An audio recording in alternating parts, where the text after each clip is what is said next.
अल्लाह ताला की बेमिसाल कुदरत के क्या जलवे हैं, क्या नज़ारे हैं, क्या करिश्मे हैं कि देख लें एक छोटे से बीज से किस तरह के पौधे उगाते हैं। एक ज़रा सा बीज बस मिट्टी में लगा दें, उसको पानी देते जाएं तो देख लें किस तरह से नशोनुमा पाते हैं।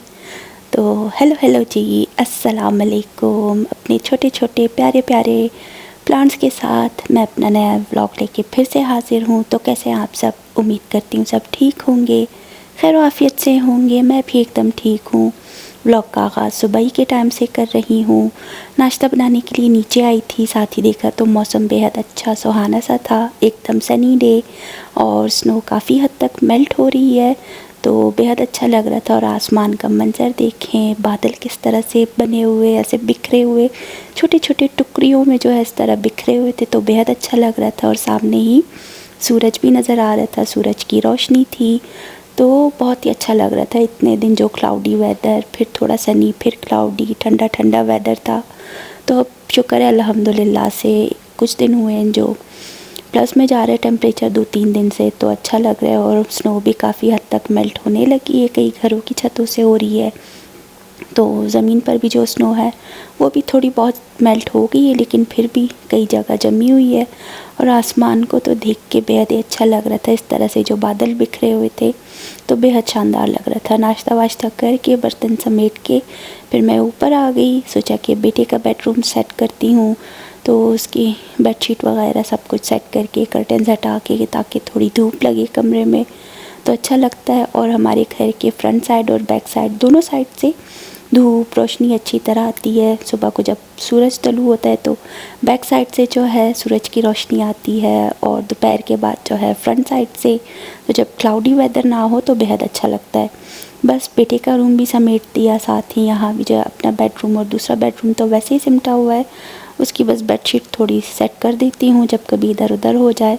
बेटे का रूम भी सेट हो चुका है, सब कुछ क्लीन हो चुका, तो बस नीचे आ गई थी। और मैंने यहाँ पे पिज़्ज़ा डो जैसे तैयार करते तो उस तरह से ये आटा मैं गूंद के रख दूँगी ताकि अच्छी तरह से राइज़ हो जाए।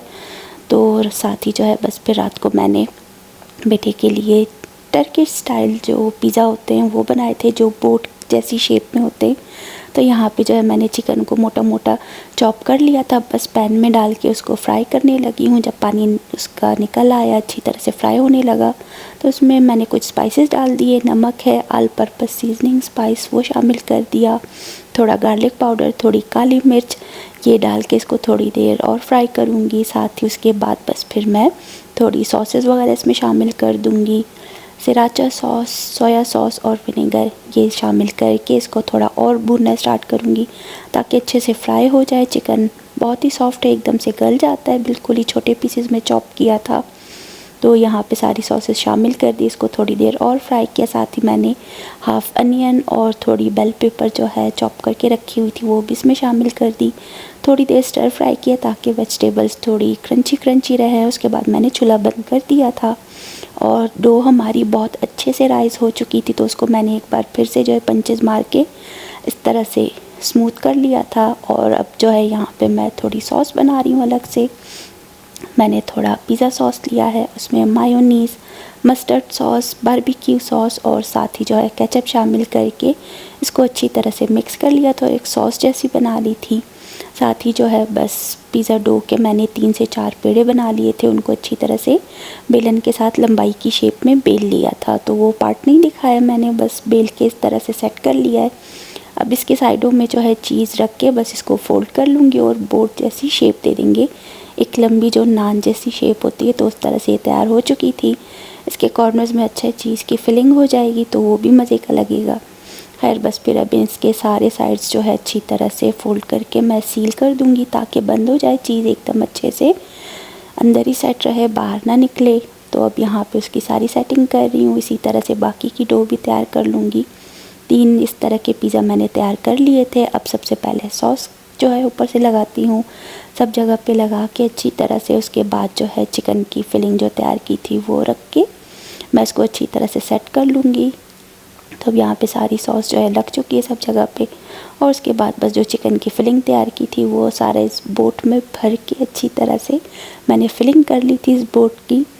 तो वैसे तो बहुत ही वीडियोस देखी हैं, लेकिन ये कि मैंने अपने तरीके से ट्राई किया कि टर्किश पिज़्ज़ा किस तरह बनता है। साथ ही श्रेडेड चीज़ भी ऊपर से डाल दी और अच्छी तरह से इसको चीज़ से भर के ऊपर से जो है मैं थोड़ा ऑरिगेनो और कुटी लाल मिर्च भी इसके ऊपर छिड़क दूँगी, ताकि एक अलग सा टेस्ट और स्पाइसीपन सा भी आ जाए इसमें। तो इसलिए अब ये सारी चीज़ें भी कर दी और साथ ही मैंने एग वॉश भी तैयार करके रखा है। इसके साइड्स वाले कॉर्नर्स जो है उनके ऊपर मैं एग वॉश लगा दूँगी, उससे कलर बहुत अच्छा आता है। और मैंने रूटीन विद रिदा की वीडियोस में देखा था, तो वो इस तरह से करती हैं पिज़्ज़ा वगैरह जब बनाती हैं, तो साथ ही जो है पिज़्ज़ा के साइड्स पे इस तरह से एग वॉश लगा देती हैं ताकि उससे बहुत ही अच्छा कलर आ जाए। तो ये सब मैंने रेडी कर लिया था और ओवन को भी प्री हीट कर लिया। साथ ही एक पेड़ा जो है एक्स्ट्रा बच गया था, थोड़े बड़े साइज़ का था, उसमें जो थोड़ी बहुत चिकन की फिलिंग बच गई थी, सॉस और चीज़ डाल के मैंने इसको एक बड़ा सा पेड़ा तैयार करके रख दिया। उसको नान की तरह बेल रही हूँ। तो ये चिकन स्टफ़ नान बन गया है। इसको इस तरह से बेल के मैंने बस जो केक वाला जो टिन है उसमें रख के मैं इसको फिर जो है बेक करूँगी। तो फ़िलहाल तो मैं इसको शेप दे रही, थोड़ी बहुत पैटर्न बना रही थी। तो स्पैचुला के साथ मैंने इस तरह से दबा दबा के इस पर थोड़े पैटर्न बना लिए ट्रायंगल शेप के। तो अब इसको बस केक वाले टिन में डाल के ऊपर से इसको भी एग वॉश लगा दिया और साथ ही जो है सेसमी सीड्स और कलौंजी इसके ऊपर छिड़क के डाल दिए। मैंने थोड़ा ऑरिगेनो भी डाल दिया था ताकि टेस्ट और खुशबू इस पर भी आ जाए। तो बस फिर इसको भी ओवन में रख दूँगी ताकि ये सब एक साथ बेक हो जाए।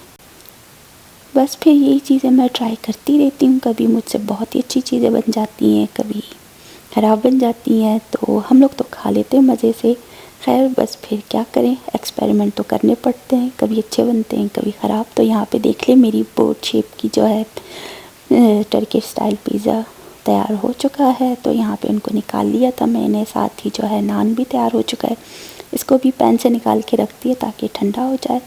तो अब इनको सब जो है मैं कटिंग करूँगी। पहले तो मैंने टर्किश स्टाइल पिज़्ज़ा जो है उसको मैंने कट कर लिया था, उसके स्लाइसेस इस तरह से कट करके रख दिए। साथ ही उसके बाद बस फिर मैं नान को भी पिज़्ज़ा स्टाइल में कट कर लूँगी। और ये एकदम गर्मा गर्म से तैयार थे, तो कट करने में भी मुझसे वो हो रहा था कि गरम गरम थे, लेकिन फिर भी अच्छा लग रहा था। टेस्ट किया, मुझे तो अच्छा लगा, बहुत मज़े का था। खैर बस फिर उम्मीद करती हूँ आप लोग भी मेरे इस व्लॉग, मेरी इस रेसिपी को पसंद करेंगे। तो मेरी वीडियोस को please please please full watch करें, लाइक करें, शेयर करें, कमेंट करें और सब्सक्राइब तो ज़रूर कीजिएगा। तो बस फिर यही होती है मेरी छोटी सी रूटीन, कुकिंग, क्लीनिंग, जो भी होती है डेली रूटीन वो मैं शेयर करती हूँ। तो बस मैं आप सबसे फिर किसी और व्लॉग में मिलूँगी, किसी और रेसिपी, किसी और एक्टिविटी के साथ ही। तो उम्मीद करती हूँ आपको ये व्लॉग भी पसंद आएगा। फ़िलहाल के लिए अल्लाह हाफ़िज़।